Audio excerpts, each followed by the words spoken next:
నియోజకవర్గాల పునర్విభజన 1970 తర్వాత ఈ రోజు వరకు జరగలేదు. 70, 80, 90, 2000, 10, 20 ఇప్పుడు 30 కూడా వచ్చేస్తుంది. 50 ఏళ్ల పాటు ఒకటే చోట ఉంటున్నాం మనం. ఇది కరెక్టేనా కాదా అన్నది ఎవరు ఆలోచించుకోవాలి? మనం ఆలోచించుకోవాలి. ప్రపంచవ్యాప్తంగా ఉన్నటువంటి లెక్కలు చూసినప్పుడు చాలా డిఫరెన్స్ ఉన్నాయి.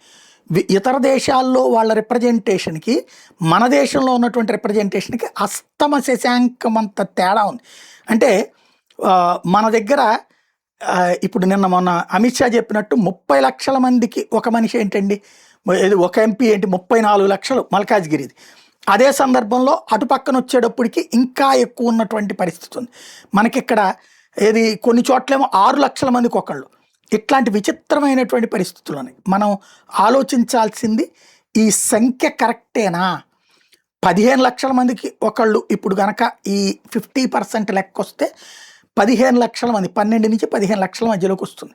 అలా కాకుండా ఇదే కరెక్ట్ అనుకుంటే ఎవరిష్టం వాళ్ళదిక.